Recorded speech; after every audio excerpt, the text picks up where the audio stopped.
फिर एक नई वेलकम लाइन के साथ। साथ समय के जो चले करता रहे प्रयास, हिम्मत कभी न हारता नहीं छोड़ता आस। दुनिया क्या है सोचती करता नहीं ख्याल, लड़कर वह है जीतता रचे वही इतिहास। समय हम चले या ना चले, दौड़े या ना दौड़े, समय तो चलता रहता है। हमें भी समय के साथ चलना है। समय के साथ जो चले करता रहे प्रयास। जैसा समय उस तरह से हमें भी अपनी चाल लेनी चाहिए। हमें भी अपने प्रयास करने चाहिए। जैसे जैसे सिचुएशन में समय में चेंजेस आते हैं उस तरह से हमें अपने आप को ढालकर अपने प्रयास करते ही रहने चाहिए। हिम्मत कभी न हारता नहीं छोड़ता आस। आस और हिम्मत ये दोनों अपने विपन होते हैं, उसको हमें कभी नहीं छोड़ना है। हिम्मत भी नहीं हारना है, आस भी नहीं छोड़ना। दुनिया क्या है सोचती करता नहीं ख्याल,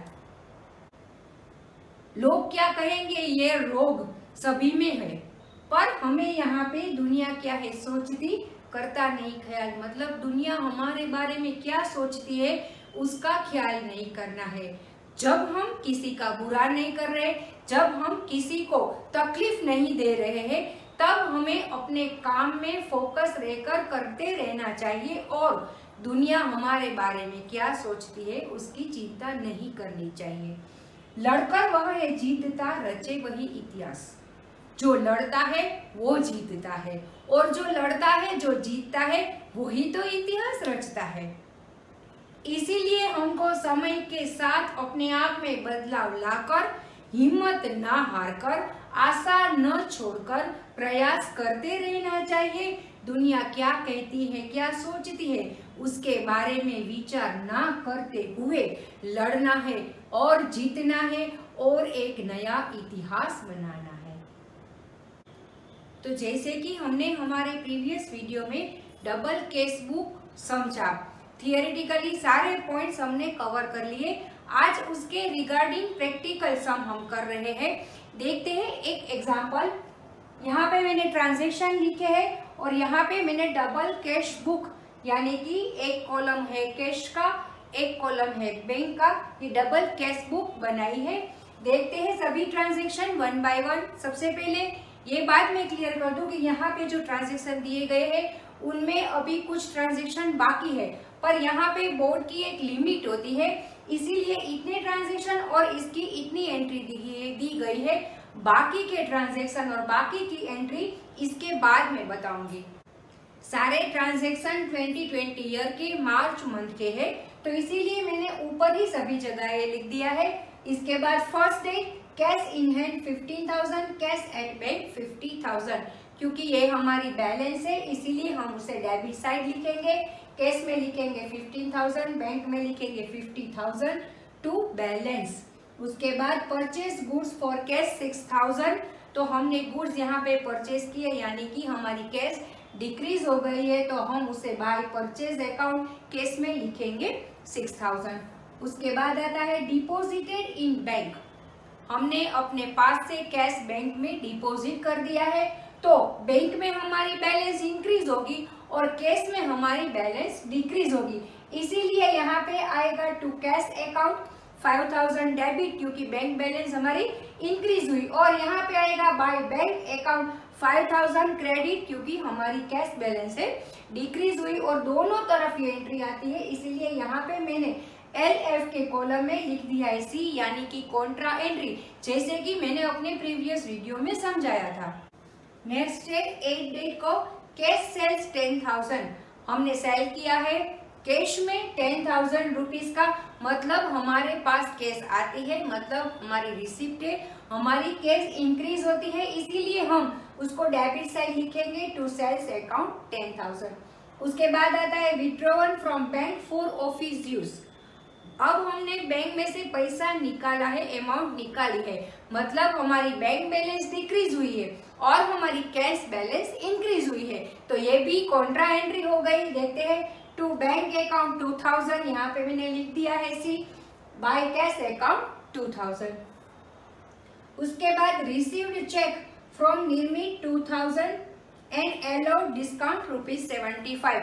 निर्मित के पास से हमने चेक हमने रिसीव किया है और उसको हमने 75 का डिस्काउंट एलो किया है। तो यहाँ पे हम लिखेंगे टू निर्मित अकाउंट 2000, उसकी एंट्री आएगी, पर ये जो डिस्काउंट है उसकी एंट्री नहीं आएगी। जैसे कि हमने प्रीवियस वीडियो में डिस्कस किया था कि एलो डिस्काउंट और रिसीव डिस्काउंट जो भी होता है उसकी जर्नल एंट्री होती है, यहाँ पे उसकी किसी भी तरह की एंट्री नहीं होती। उसके बाद received cash from Damini 3000, allowed discount 100। Damini के पास से हमने कैश रिसीव की है, इसीलिए टू दामिनी अकाउंट 3000। यहाँ पर भी जो हमने डिस्काउंट एलो किया है उसकी यहाँ पे एंट्री नहीं आएगी, पर जर्नल एंट्री में उसे नोट डाउन किया जाएगा। बाकी के ट्रांजैक्शन देखते हैं। रिसीव्ड ए पोस्ट डेटेड चेक 23rd, मतलब 18 डेट को हमें 23rd का चेक मिला है फ्रॉम दीपक 5000। तो जब हमें ये चेक मिलता है, सिर्फ मिलता है, हमने डिपॉजिट नहीं किया है क्योंकि ये पोस्ट डेटेड चेक है, तो हम उसी दिन जर्नल एंट्री डालेंगे cheque in hand account to Deepak account, और जब हम उसे डिपॉजिट करेंगे तभी हम यहाँ पे उसकी एंट्री डालेंगे। 23rd चेक दीपक डिपॉजिटेड, मतलब हमने दीपक के पास से जो चेक रिसीव किया था उसको हमने डिपॉजिट कर दिया है 23rd को। तो अब हम 23rd डेट में to cheque in hand account 5000 की एंट्री डालेंगे। उसके बाद इश्यू चेक 2500 टू चंदर, हमने चंदर को 2500 का चेक इश्यू किया है, मतलब यहाँ पे जब चेक हमारा डिपॉजिट, चंदर हमारा चेक डिपॉजिट करेगा तब हमारी बैंक बैलेंस डिक्रीज होगी। तो यहाँ पे 24 को आएगा बाय चंदर अकाउंट 2500। उसके साथ उसने ही अलाउड 125 रुपीज डिस्काउंट, उसने हमने डिस्काउंट अलाउड किया है, पर यहाँ पे उसकी एंट्री नहीं आएगी। जैसे कि आप सब जानते हैं वो हम जर्नल एंट्री में डालेंगे। उसके बाद withdraw from bank for personal use 1500। देखिए इन दोनों बातों में डिफरेंस है। जब हम withdraw from bank for office use करते हैं तब हम कॉन्ट्रा एंट्री डालते हैं, क्योंकि ये जो हमारी कैश बुक बन रही है वो ऑफिस की है, इसीलिए यहाँ पे जब कैश आती है ऑफिस यूज के लिए तो कैश इंक्रीज होती है। पर इस ट्रांजैक्शन में हमको कहा गया है withdraw from bank for personal use, जो भी कैश हमने विड्रॉ की है वो पर्सनल यूज के लिए की है, इसीलिए ये कॉन्ट्रा एंट्री नहीं है और वो हमारी ड्राइंग में जाएंगी, मतलब बाय ड्राइंग अकाउंट 1500। उसके बाद सोल्ड गुड्स अशोक 40,000। अब देखिए अशोक को हमने गुड्स सोल्ड की है, पर यहाँ पे किसी भी तरह का कैश की बात नहीं है, मतलब हम यहाँ पे कैश ट्रांजैक्शन हुआ ही नहीं। तो जब कैश ट्रांजैक्शन नहीं हुआ तो यहाँ पे उसकी कोई एंट्री नहीं आएगी। उसके बाद परचेज गुड्स 50,000 फ्रॉम चंदर, हमने चंदर के पास से गुड परचेज की, यानी कि ये भी क्रेडिट ट्रांजैक्शन हुआ, तो इसकी भी एंट्री यहाँ पे नहीं आएगी। उसके बाद receive cheque from Ashok deposited in bank 2000, Ashok को हमने जो भी गुड्स बेची थी उसके रिगार्डिंग उसने हमें चेक दिया है 2000 का और हमने उसे डिपॉजिट भी कर दिया, इसीलिए उसकी एंट्री आएगी यहाँ पे टू अशोक अकाउंट 2000। अब सारे ट्रांजैक्शन हमारे आ गए हैं और इसमें जो डिस्काउंट अलाउड और डिस्काउंट रिसीव और चेक इन हैंड और जो भी क्रेडिट ट्रांजैक्शन है उसकी एंट्री यहाँ पे ना करते हुए उसको हम जर्नल एंट्री में डालेंगे। और उसकी एंट्री कैसे करनी है ये आप सबको पता है, जर्नल एंट्रीज के वीडियो में हमने सिखाया है। तो अब इसके बाद हम आगे की प्रोसीजर करते हैं। अब हमारा मंथ कंप्लीट हो चुका है, इसलिए हम इस सब ट्रांजैक्शन का जो भी है उसको टोटल कर देंगे और बाकी की जो बैलेंस है वो नेक्स्ट मंथ में ले जाएंगे। तो हम ऑब्जर्वेशन करके जब देखते हैं तो हमें पता चलता है कि डेबिट साइड का हमारा केस का टोटल होता है 30,000 और हमारा जो भी बैंक का टोटल होता है वो होता है 64,000। तो जिस बाजू पे, जिस साइड पे ज्यादा टोटल होता है उसे हम यहाँ पे ले जाते हैं। हाँ, पर एक बात जरूर ख्याल रखना है कि कैश हमारा जो कॉलम होता है उसका जो टोटल होता है या तो डेबिट साइड का ज्यादा होता है या दोनों साइड का इक्वल होता है, क्रेडिट साइड का ज्यादा हो ऐसा कभी हो ही नहीं सकता। तो अब यहाँ पे 30,000 एज इट इज हमने डाला है और 64,000 भी हमने एज इट इज डाला है। अब हम इन सब का टोटल करें तो हम समझ सकते हैं कि यहाँ पे 6 and 5 11,000 ही होता है।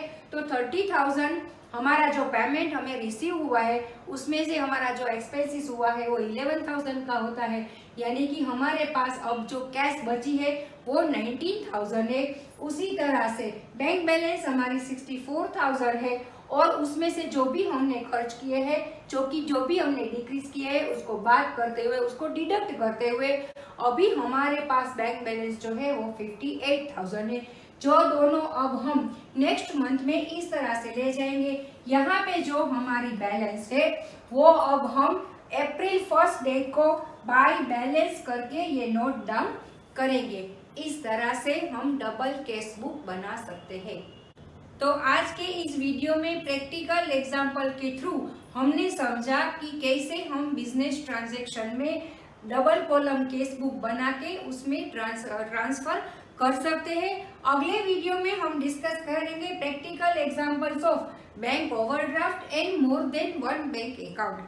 काफी सारे business, generally most of businesses ऐसे होते हैं जिसके एक से ज्यादा बैंक्स में अकाउंट होते हैं। तो जब एक से ज्यादा बैंक में हमारा अकाउंट होता है तब हम कैसे उसको मेंटेन करते हैं, कैसे उसे कैश बुक में डालते हैं, वो सब हम अपने नेक्स्ट वीडियो में सीखेंगे। तब तक stay tune with Shiv academy. Thank you.